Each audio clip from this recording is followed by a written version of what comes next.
welcome to another edition of the Willie Bragg Show. 2002, 2003 just called, and they want their neocon talking points back. That's how I feel. I felt like we just stepped back in time and we don't learn from our past mistakes. And that's what I want to talk about today. That's why I entitled it George W. Nentanyahu. A lot of the same talking points that we heard in the wake of 9/11, September the 11th, 2001, is the same kind of talking points you're hearing again with the aftermath of the attacks by Hamas against Israelis that took place 2 weeks ago, with the Middle East becoming more of a powder keg than usual. This thing erupts every now and then. And and you're hearing the talks for, finishing them off. You're hearing that from Nikki Haley. You're hearing some of the Republicans. I got plenty to criticize the Democrats about, but so much for the anti-war right that this MAGA movement was supposed to be all about. Now, there are some true believers. I'm not sure where Rand Paul is, but I would imagine someone like a Rand Paul or a Thomas Massey would be consistent, but don't quote me on that. I just would imagine they would be. But all the other folks, whether we're talking about, everybody's starting to sound like Liz Cheney and Dan Crenshaw again. The sort of thing that the Republican Party claimed they were trying to get away from. They were trying to get away from this Bush-Cheney thing. The only thing they were trying to get away from was the decorum police. That's all they were. It's still the same old Republican Party it's always been. They just don't like the, I think that the tone has always been nasty from the neocons, but they don't think it's nasty enough. And that's the thing right there. Now, I don't want to make it sound like that I'm sitting there covering for Biden. Biden, to me, is a Republican as far as I'm concerned. So I have a lot of criticisms of Joe Biden, too. I'm not voting for Joe Biden. There's no way in hell I will vote for Joe Biden. I won't vote for any party.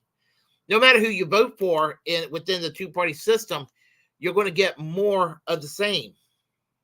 More neocon wars, more corporatism. Doesn't matter who you vote for. Oh, well, but the courts,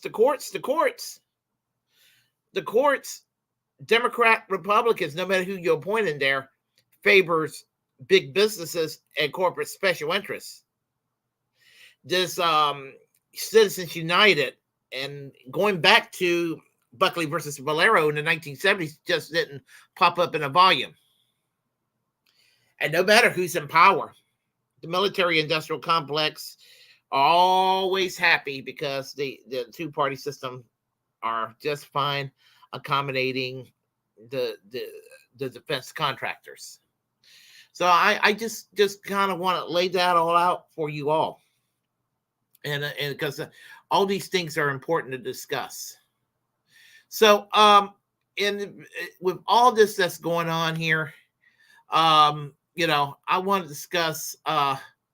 We'll start with this whole thing about Benjamin Netanyahu. Apparently, they want people the right, and when I say the right, Republican Party's right wing, but so are the Democrats.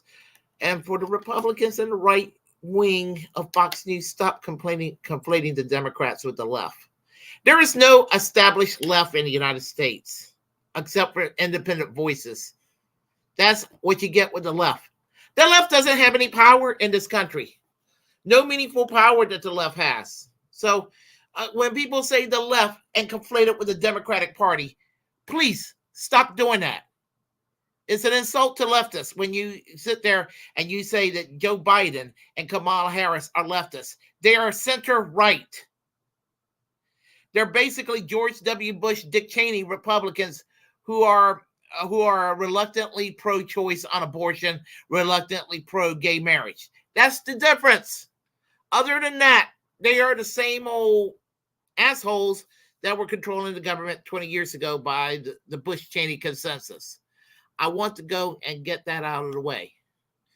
Another thing I want to get out of the way is this whole notion that, well, you got to go and get behind Benjamin Netanyahu. And if you don't get behind Netanyahu, they will smear you as some kind of an anti-Semite. If they don't smear you as being pro-Hamas, they will go one up on you, and they will try to act like that you're anti-Semitic or something like that.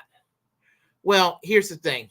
I like to go and point how ridiculous this is. And the best way to start, if I could find the clip here, is with this man, Donald Trump. Now, Donald Trump, there were people who did not support Donald Trump in 2016, or did not support him in the primaries on the Republican side. I heard, assholes like Glenn Beck say, well, he's insufficiently pro-Israel, or he doesn't care about the subject. And I've heard that Donald Trump didn't know the difference between Hamas and Hezbollah. I mean, and is that a shocker? I mean, he's not exactly the sharpest knife in the drawer. He's not the brightest bulb on the Christmas tree. So, I mean, there is that. But once he was in power, I mean, he went and moved the fucking capital to Jerusalem, and he's been backing Benjamin Netanyahu like crazy. And so, when Donald Trump was defeated in 2020, I'm going to play you an old Kyle Klinsky clip, and this is when he was a little bit better of a commentator, but it is relevant also with regard to Netanyahu and Trump and their relationship. So it is kind of a funny story, and you need to hear it for yourself, because if all of us on the left are supposedly bigots for thinking that Netanyahu is a piece of shit, you just wait till you hear this story here. So we'll let it start right now. Apparently was really, really, really pissed at Benjamin Netanyahu after Trump lost to Biden, and Netanyahu congratulated Biden on the victory. This story is awesome. So The Hill says, former President Trump blasted Benjamin Netanyahu, accusing the former Israeli prime minister of disloyalty while using profanity to criticize the former ally for his congratulatory message to President Biden following the 2020 election, according to an Axios report. Trump touted that he helped Netanyahu, now the opposition leader in Israel, in his own election efforts, reversed decades of U.S. policy in Israel's favor, and supported Israel's claim to land that was seized in war, while continuing to incorrectly claim the 2020 presidential election was stolen from him, reports the Associated Press. Quote, the first person that congratulated Biden was Bibi Netanyahu, the man that I did more for than any other person I dealt with. Bibi could have stayed quiet. He has made a terrible mistake, Trump said, according to Axios. Netanyahu was not the first leader across the world to congratulate Biden, as Netanyahu waited more than 12 hours to do so, and he followed up with a tweet that praised Trump, according to the AP. Trump told Axios he was shocked when his wife, Melania Trump, showed him the video of Netanyahu congratulating Biden. Quote, Netanyahu was very early, like earlier than most. I haven't spoken to him. Fuck him, Trump said, according to Axios. Fuck him. How dare he? This is hilarious for a number of reasons. First of all, did Donald Trump really think there was going to be personal loyalty on the national political scene, on the international political scene? No, Donald. It's about trying to keep a good relationship. This is what Israel's doing. Let me try to keep a good relationship, massage the egos of the leaders in America so that they continue to give me multi-billion-dollar subsidies every year, fund Iron Dome, even to the tune of more money than it even needs, allow me to continue. And Donald Trump is too dumb to realize these things. And that's what it comes down to. But, and, as I said, he's not the sharpest knife in the drawer. He's not the brightest bulb on a Christmas tree. He's one beer short of a six-pack. There's all kinds of things. He's a few sandwiches short of a picnic basket. All that could be said about Trump. He's authoritarian. He's bad news. But you know what? I do agree with Donald Trump on one instance, and for different reasons. Fuck Benjamin Netanyahu. That's right. Fuck you, Benjamin Netanyahu. Fuck you. Fuck off. This screen in the background will allow me to show the middle finger that I was expressing toward Benjamin Netanyahu, but maybe it's a good thing. Maybe because, YouTube would be like, oh, he gave the middle finger to Benjamin Netanyahu. We got to shut him down, that sort of thing. So, oh, well, there is that. So anyway, yes. Hello, Warren. How are you today? Let's see. Trump is a clown who is dangerous, but not nearly as dangerous as an uncontrolled Democratic Party. The Democratic Party doesn't do anything. I mean, that's the problem. They don't do anything other than just be Republican light. It's bad enough. But anyway, I meant Free Assange. Yeah. I was trying to give a message of freeing Assange. But anyhow. Yeah, I'll have to show that to everyone here. Sometimes the background says free. That's funny. That is so funny. Good show last night. Weird Wednesday last night, Warren. Thank you for that show. Anyway, but the thing is that they're going to try to smear people. If you criticize, apparently if you're from the Tea Party during the last decades and you go and have a poster of Obama dressed up as an African witch doctor with a bone across his nose, and you're furling around Confederate flags, and you said, well, that's racist. Oh, how dare you call me racist? I only noticed that Barack Obama was colored. It'll be something like that. But if you go and dare criticize Benjamin Netanyahu, they'll say you are a raging anti-Semite. Well, I just want to say how full of shit people are when they will say things like this. And like, for example, I've been to England. I love Great Britain. Margaret Thatcher was the worst prime minister Great Britain ever had. I am thinking about going to the UK next year, probably in the fall of next year. I was thinking about going to Portugal, and now I'm thinking Liverpool, England. I'm thinking about going to Liverpool, England next year. Now, here's the thing. Would my thinking that this Karen, Margaret Thatcher, who basically was authoritarian in her way, abolished the city council of Liverpool, that attacked labor unions nonstop, that went around and privatized and caused massive unemployment to the British people. Would that make me anti-British? You realize how many groups I listen to musically, they're from England, how much British television I watch. And a lot of it's anti-Thatcher, by the way. I just want to make these points out, So criticizing a leader of a country does not make you against a people per se or what have you. I'll give you another example. A good example would be, let's try this. We'll try these double assholes here. On the left is Justin Trudeau. On the right is Stephen Harper. Justin Trudeau is the current prime minister of Canada, a piece of shit. Stephen Harper was the previous prime minister of Canada, a piece of shit. Does that make me say, hey, Canada can go to hell and Canadians are just all pieces of shit? Of course not. So, you want to sit there and talk. Nobody will even suggest for a minute that you hate Canadian people if you go and attack a leader of another country. So, I mean, that's basically the point I'm trying to make. So, and how ridiculous people can get. But, here's the thing. Just like the thumbnail says in the beginning of the video, hold tight. George W.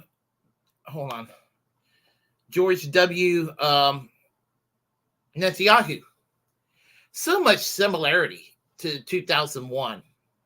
I mean, they're almost the same kind of person.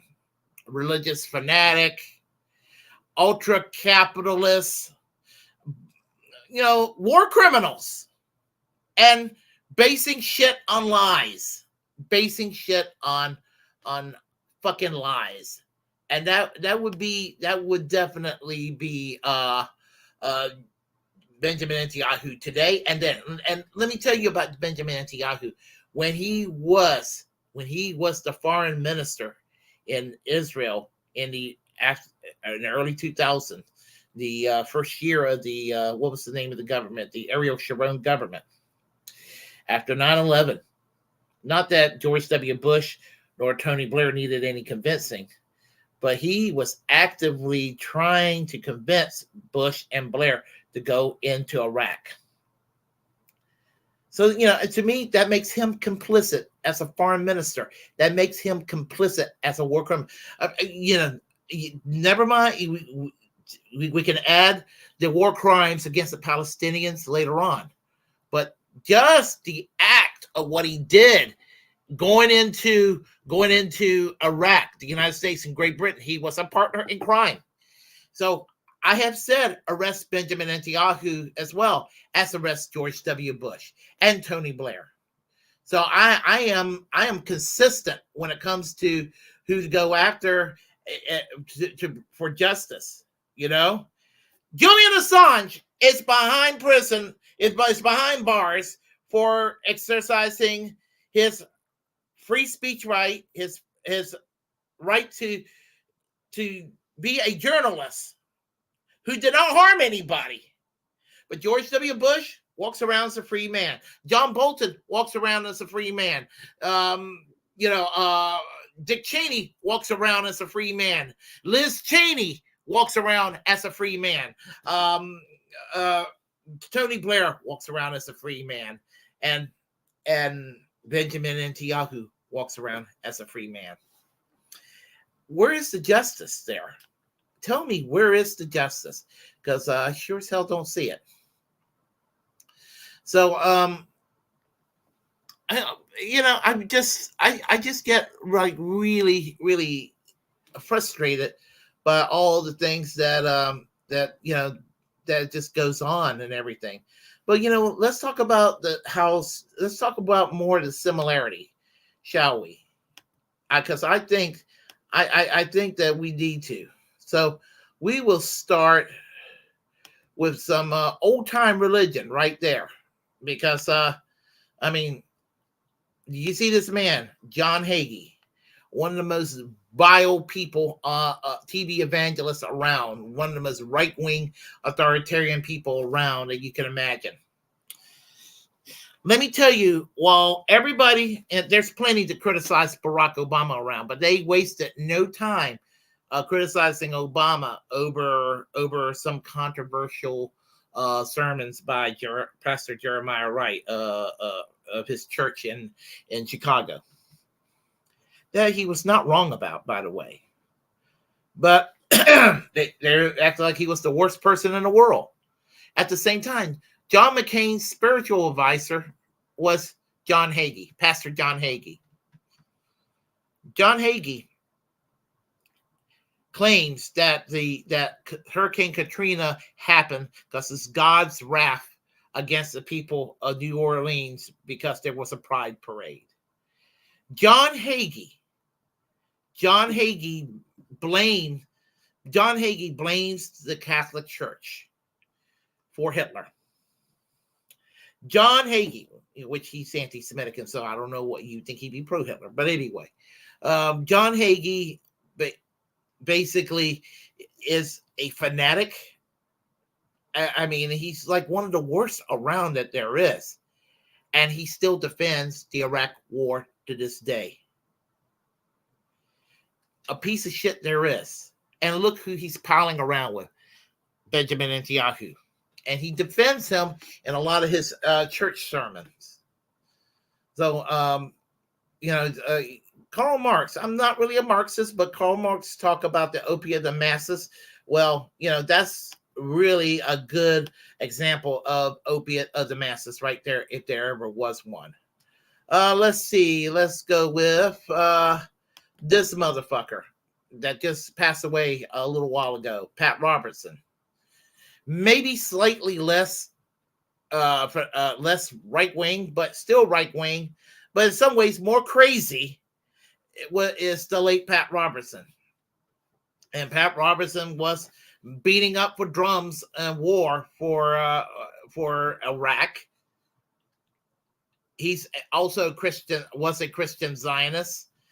In a casual conversation with Jerry Falwell after 9/11, blamed the American Civil Liberties Union and blamed gay rights, abortion rights, and the socially liberal trappings of living in the West with the anger and wrath of the Muslim world that caused 9/11. Something similar to Dinesh D'Souza's book in 2007, 9/11 and the cultural left responsibility for it, which to me was a treasonous book. I mean, I'm a free speech guy, but they want to lock up their opponents for bogus statements that were treasonous. Well, you got these right-wing people that make treasonous remarks while pretending to be patriotic. And they should, why not turn it around and say, well, these motherfuckers are the ones making treasonous remarks. They want to give us Christian Sharia, which is just as bad, in my view. If you ask me, last time I checked, it was bad. And didn't, but anyway. And of course, we'd be remiss right now if we didn't talk about good old Ben Shapiro. The little mama's boy. I have joked, well, that he must have been just trapped in a locker by high school bullies or something, because, I mean, that's just the kind of person he is. So he makes up for it by going on college campuses, since he looks like he's 14 years old. And Ben, that's really creepy to look like you're 14 years old and you're 40 years old. That's really creepy to go on college campuses, to go and try to own some dumbass 19-year-old with purple hair who's in about 10 years going to be smarter than you. And just because you talk 100 miles an hour doesn't make you smart. It's just a little gimmick, clever gimmick you got. You're not smart. And to prove that you're not smart, you're giving the old party line on why America needs to go and suck on Benjamin Netanyahu's cock. Well, fuck you, Ben Shapiro. Fuck you. Okay, so there is that. And let's see, what else can we talk about here? Oh, this guy, this motherfucker, Mark Levin. Remember him? One of the most obnoxious talk show hosts around, preaching this garbage that he's never seen a war day he didn't want to have. And you're hearing, people like Nikki Haley talking about finishing people off, and Lindsey Graham. And you heard a lot of Republicans in the last few years brag that they're now the anti-war party. Well, just because some of them were correct on Russia, Ukraine, doesn't mean I never believed that they were the anti-war party. I mean, I'm glad they were correct on Russia, Ukraine. They were correct on Russia, Ukraine for different reasons. And I can accept the stop clock given the right time twice a day. But they're showing to the world how Bush Cheney neocon they are. And even during the Trump campaign, when Trump promised to go and withdraw the U.S. out of the peace treaty with Iran, that's also an example right there. And that was to appease the Bush Cheney neocons and the John Boltons of the world. And it was also there to appease the religious right who wants war with Iran. Because that's what they want at the end of the day. Part of that mega coalition are still the same old neocons. Now, there's no one-size-fit-all. I have said there's no one-size-fit-all for MAGAs. There are libertarian MAGAs who are anti-war. I got no beef with them. As I said, there are even congressional Republicans like Thomas Massey of Kentucky and Senator Ron Paul of Kentucky who are as decent as one could be on foreign policy with the Republicans caucus in both houses. Yeah, there are, exceptions to the rule, so there is that. But this anti-war right was smoke and mirrors. And it was kind of designed to take people who were centristy, even left leaning, to convince them that the Republican Party was a new kind of party. But when you scratch behind the surface and behind the rhetoric, it's still the same old bullshit 1993 Rush Limbaugh talking points. And never, ever, ever forget that. Never forget that. So anyway, I just wanted to go and talk about that. And I guess welcome everybody back to the year 2002, because that's what it feels like. Now, with regard to Israel itself, well, you got pieces of shit like Benjamin Netanyahu and the right-wing parties in the Knesset. And as terrible as they are, always remember this, that you also have a left inside of Israel. And you know, don't fault the entire population for a nasty group of people that are in power. This is 1954 poster for the I believe the Israeli Communist Party. Like these are the Jewish people and the Palestinian people together, you know, side by side. For example, they're now called Hadash today. But I'll give you an example. What I'm trying to say is there is an Israeli left, and I'll always remember that. In Israel, Meretz is the political party to support. They're to the left of labor. They are socialist, pacifist party. And so, you know, there are people they're trying to fight against Netanyahu inside Israel. And I will say that, you know, they're not at fault for the right-wing bullshit that there is. So, you know, just as you can't conflate Palestinians and Hamas as being one and the same. And I want to go and make that abundantly clear. Now, I do have a final point to talk about. And this is where everything is sort of a throwback to 2002. And from Fox News itself to prove my point. And like, for example, this is from 2 days ago, story by Greg Werner. Hamas terrorists had instruction for using cyanide-based chemical bombs linking Al-Qaeda reports. So let's see here. Israeli officials said Hamas terrorists killed during the October 7th attack in the southern portion of the country were found to be carrying instructions on how to use a cyanide-based chemical bombs. According to reports, the massacre in the kibbutz is one of the many scenes of unspeakable bloodshed perpetrated by Hamas. Axios reported a review into Israeli intelligence showed the Hamas terrorists carry instructions, store USB devices that included detailed diagrams of cyanide dispersion device. Let's see. The intelligence was found that the USB device discovered the dead bodies of militants who invaded the kibbutz near, or whatever it's called, to the Gaza Strip of southern Israel. This finding points the intention by Hamas to use chemical weapons as part of its terror attack against the British, Israel said in a cable to its agency. Now, I have something to say about that. Do you remember when people said that Saddam Hussein had weapons of mass destruction? We all knew that was a lie. If you were averagely intelligent, you would know that there were no weapons of mass destruction. You would also know that Saddam Hussein and Osama bin Laden had nothing politically in common with each other. You would know these things, that there was more of a Saudi Arabian connection to 9/11 than there were ever could be with Iraq, and that the United States attacked the wrong country. These things we ought to know. This is, you know, somebody with average intelligence, ought to know these damn things. Yet they did. What the fuck, folks? What the fuck? So anyway, this is why I refute that. We're talking about Hamas. Their Air Force are hang gliders. Hang gliders. They don't really have an impressive army. What, a few little firecrackers is what their rockets are. Yeah, they do the damage. They damage buildings and they can kill people. And as I said before, one Israeli is one Israeli too many.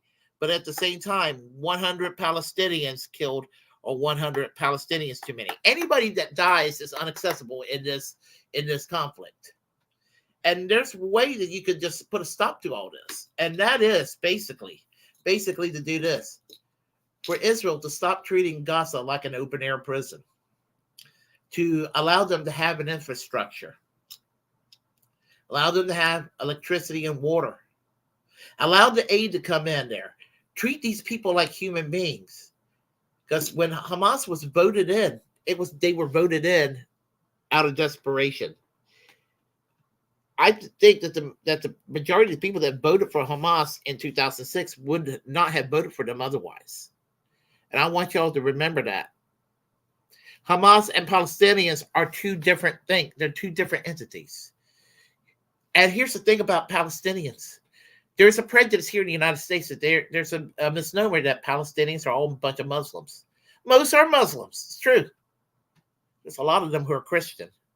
There's plenty of them who are not religious at all. And there's a lot of them that they're okay with living a westernized lifestyle and westernized ways. In my experience, the most Palestinians I've ever met are quite westernized. I mean, they don't appear to be wanting the United States to be a theocratic state. So I'm going by my experience with meeting the people I had met over the years and all that. So, and remember, I want people to also keep this in mind, because there are people who are of good faith and good conscience who are horrified, justifiably horrified by Israeli actions. And before they cheer Hamas, remember who funded Hamas in the first place. It was the Mossad. When the Mossad funded, and they were groomed by the Mossad to do the divide and conquer strategy. Because it was the Cold War still, and the PLO had a pro-Soviet orientation, and that was their way of trying to thwart off the pro-Soviet orientation. You can see how it worked out in Afghanistan, what the U.S. did in Afghanistan. You can see how that worked out. The 9/11 report called that blowback. This is their version of blowback, folks. What happened to the Israelis is their version of blowback. Just as the United States backing the Mujahideen rebels in Afghanistan just to stop the scary Soviets, it ended up in blowback. So, it tells you that what our covert agencies are doing. Do we really need them? Because they cause more harm than they do solve anything. So there is that. So anyway, I'm going to go right now because I got to take a nap very soon. Let's see here. All right, let's see. We got Warren said if you're a Palestinian, then you're pro-Semite because they're Semites as well. That is true. The Palestinians are Semites, and if you're a Sephardic Jewish person, you're also a Semite.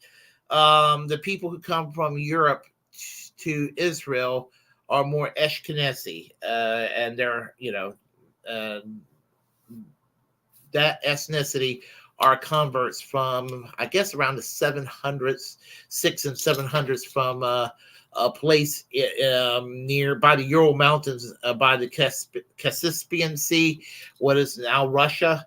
There was a little country called Khazaria, and it was a little Jewish nation that existed from the 700s until like the 1100s, and then it became part of Russia, and that's where the persecution of Jewish people in Russia, if I'm historically correct, started right there.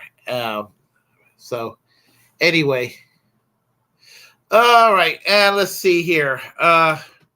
All right. Hate the leaders, not the lead. Yeah. Leaders around the world, all assholes for the most part. Hey, Uncle Warren says around the world with D and friends. Hey, how you doing, D? Let's see. Hey, D. All right.